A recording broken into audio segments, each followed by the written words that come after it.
Assalamualaikum warahmatullahi wabarakatuh. Halo teman-teman semua, saya Syaiful Effendi, mahasiswa Universitas Islam Negeri Raden Intan Lampung, Prodi Sosiologi Agama. Hari ini kita akan belajar tentang interaksi sosial dan kelompok sosial. Teman-teman semua, ketika ada orang Jawa bertemu dengan orang Minang dan mereka saling mengobrol menggunakan bahasa daerah mereka masing-masing, apakah itu termasuk interaksi sosial? Mari kita simak penjelasan berikut ini. Interaksi sosial adalah hubungan timbal balik antar individu, individu dengan kelompok, dan kelompok dengan kelompok. Mengapa manusia sering melakukan interaksi sosial? Karena manusia dalam memenuhi kebutuhan hidupnya memerlukan orang lain, dan manusia disebut sebagai makhluk sosial. Kemudian, apa saja sih syaratnya terjadi sebuah interaksi sosial? Yang pertama yaitu kontak sosial. Kontak sosial yaitu hubungan sosial antar individu satu dengan individu lain yang bersifat langsung, seperti dengan sentuhan, percakapan, maupun tatap muka sebagai wujud aksi dan reaksi. Ketika teman-teman berjabat tangan dengan orang lain, dan orang lain tersebut membalas dengan mengulurkan tangannya, maka itu disebut dengan kontak sosial. Jadi kontak sosial bukan hanya tentang tindakan seseorang, tapi juga tergantung dengan suatu respon yang kita berikan. Selanjutnya yaitu syarat yang kedua, komunikasi, yaitu proses penyampaian pesan dari seseorang kepada orang lain yang dilakukan secara langsung maupun dengan alat bantu agar orang lain memberikan tanggapan atau tindakan tertentu. Ciri-ciri interaksi sosial.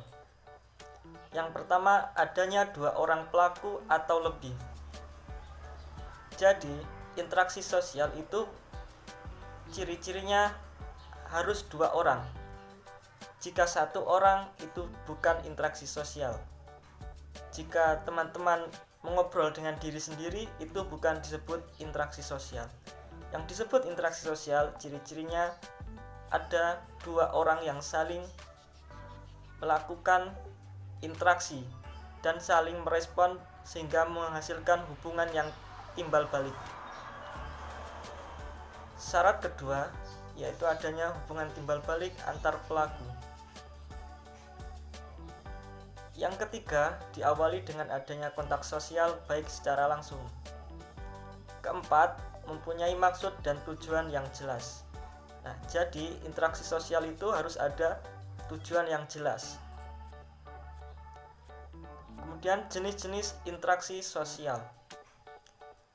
Yang pertama ada interaksi antara individu dan individu. Interaksi antara individu dan kelompok, interaksi antara kelompok dan individu, dan yang keempat interaksi kelompok dan kelompok. Nah, gambar manakah yang termasuk interaksi sosial? Mari teman-teman kita identifikasi gambar manakah yang termasuk interaksi sosial. Gambar 1. Ya, gambar 1 ini adalah yaitu seorang anak sedang belajar dengan orang tuanya. Nah, di sini terjadi hubungan timbal balik. Si ibu memberikan informasi, kemudian si anak meresponnya dengan bersenyum. Maka ini adalah interaksi sosial. Kemudian gambar yang kedua, ada seorang anak kecil yang dia mengobrol di depan cermin sehingga dia menganggap yang ada di cermin itu adalah dirinya. Maka ini bukan disebut interaksi sosial. Gambar yang ketiga, ini ada seorang guru yang sedang mengajar di kelas dan para murid merespon dengan mengacungkan tangan. Maka ini disebut sebagai interaksi sosial individu dengan kelompok. Kemudian gambar yang keempat, ada sebuah pertandingan basketball. Nah, dalam pertandingan tersebut terdapat suatu respon yang terjadi antara kelompok dengan kelompok untuk meraih kemenangan. Maka gambar yang 4 ini disebut sebagai interaksi sosial kelompok dengan kelompok. Selanjutnya, faktor yang mempengaruhi interaksi sosial. Yang pertama, imitasi, merupakan proses meniru sikap, tindakan, tingkah laku, atau penampilan fisik orang lain di lingkungan sekitar. Pernahkah teman-teman mengidolakan seorang tokoh, lalu teman-teman meniru apa yang dilakukan tokoh tersebut?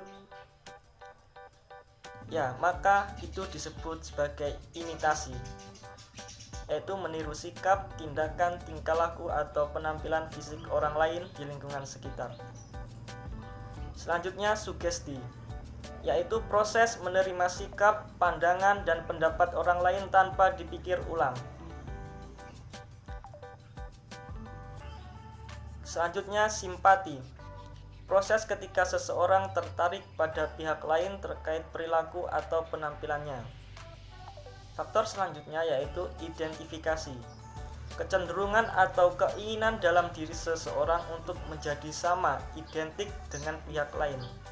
Proses ini lebih mendalam daripada imitasi. Nah,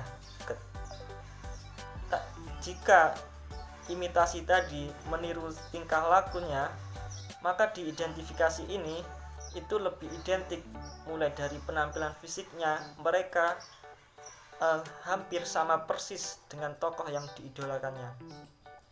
Selanjutnya ada empati, yaitu kemampuan merasakan keadaan orang lain dan ikut merasakan situasi yang dialami orang lain. Nah, pernahkah teman-teman ketika saudara kalian terkena musibah dan kalian ikut merasakan sedih dan ikut merasakan kesedihannya tersebut, maka itu disebut empati. Kemudian motivasi, yaitu merupakan dorongan baik dari dalam diri seseorang maupun untuk melakukan tindakan. Selanjutnya, proses sosial. Proses sosial merupakan kegiatan interaksi sosial yang berlangsung dalam jangka waktu tertentu. Proses sosial secara garis besar dibedakan menjadi dua bentuk, yaitu asosiatif dan disosiatif. Proses sosial asosiatif mengarah pada persatuan dan meningkatkan solidaritas. Dan proses sosial disosiatif adalah proses sosial yang dapat menyebabkan perpecahan. Kemudian proses sosial asosiatif dan disosiatif diklasifikasikan ke dalam berbagai bentuk berikut ini. Yang pertama, kerjasama. Proses sosial asosiatif yang pertama yaitu kerjasama, suatu usaha bersama antara perorangan atau kelompok untuk mencapai tujuan bersama. Kedua, akomodasi, yaitu interaksi sosial antara individu dan kelompok dalam upaya menyelesaikan konflik. Ketiga, akulturasi, proses penerimaan unsur kebudayaan asing menjadi bagian kebudayaan suatu kelompok tanpa mengurangi kebudayaan asli. Keempat, asimilasi, proses peleburan dua kebudayaan berbeda menjadi satu kebudayaan baru. Kelima, amalgamasi, yaitu meleburnya dua kelompok budaya menjadi satu dan melahirkan budaya baru melalui pernikahan antar etnik. Proses sosial disosiatif diklasifikasikan menjadi tiga bentuk. Yang pertama, kontravensi, upaya menghalangi dan menggagalkan tercapainya tujuan pihak lain, yang berbentuk provokasi, intimidasi, dan fitnah. Kedua, pertentangan, yaitu suatu proses sosial ketika individu atau kelompok dengan sadar atau tidak sadar menentang pihak lain untuk mendapatkan tujuan tertentu. Yang ketiga, kompetisi, yaitu suatu proses sosial baik individu atau kelompok untuk mencapai tujuan kemenangan yang dilakukan secara kompetitif. Nah, pembahasan selanjutnya yaitu kelompok sosial. Apa itu kelompok sosial? Kelompok sosial merupakan himpunan atau kesatuan manusia yang hidup bersama karena adanya hubungan sosial. Hubungan tersebut antara lain menyangkut hubungan timbal balik yang saling mempengaruhi dan adanya kesadaran saling menolong. Ciri-ciri kelompok sosial: terdapat kesadaran setiap anggota. Yang kedua, terdapat hubungan timbal balik. Nah, tentunya teman-teman semua pernah mengalami ciri-ciri itu. Ketika teman-teman berkumpul dalam suatu organisasi, pasti dalam setiap anggotanya memiliki kesadaran tentang keanggotaannya. Kemudian ciri yang ketiga yaitu terdapat persamaan tertentu. Ciri yang keempat, berstruktur, berkaidah, dan berpola. Dan yang kelima, struktur sosial bersistem dan berproses. Faktor terbentuknya kelompok sosial. Pertama, kesamaan darah dan keturunan. Kedua, faktor geografis. Nah, kesamaan darah dan keturunan ini itu bisa membentuk suatu kelompok sosial. Misalnya seperti keluarga atau kelompok paguyuban. Dan yang kedua, faktor geografis juga bisa menjadi faktor terbentuknya kelompok sosial. Yang ketiga yaitu kesamaan daerah asal. Dan yang keempat, kesamaan kepentingan. Bentuk-bentuk kelompok sosial. Nah, bentuk kelompok sosial ini dibagi menjadi dua, yaitu kelompok sosial teratur dan kelompok sosial tidak teratur. Kemudian dalam kedua bentuk ini diklasifikasikan lagi menjadi berbagai bentuk. Yang pertama, kelompok sosial teratur, yaitu ada kelompok primer.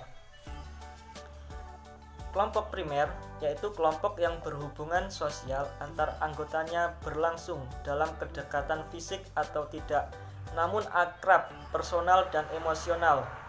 Keakraban ini menciptakan kehangatan dan kebersamaan.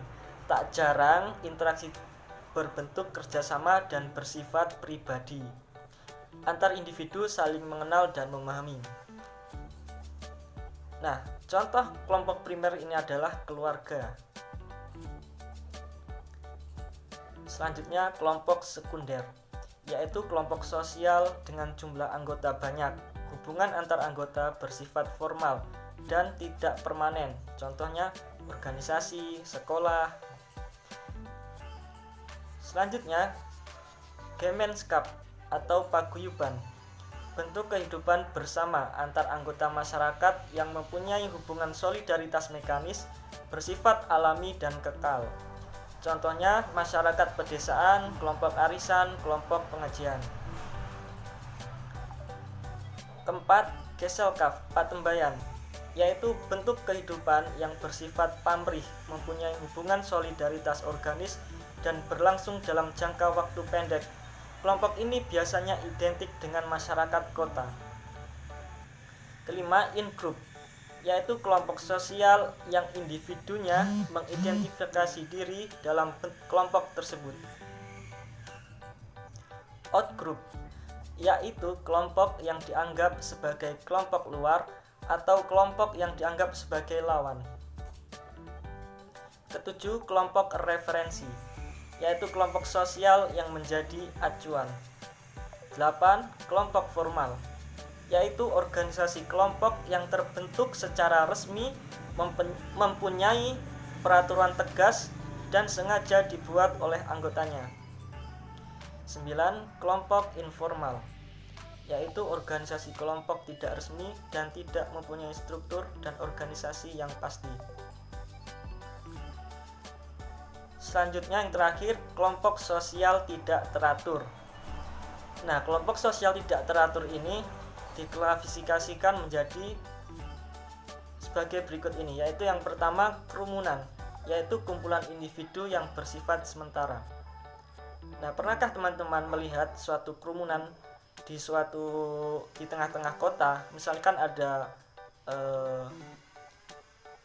kerumunan orang yang sedang kecelakaan, maka itu bisa disebut kelompok sosial, tapi tidak teratur.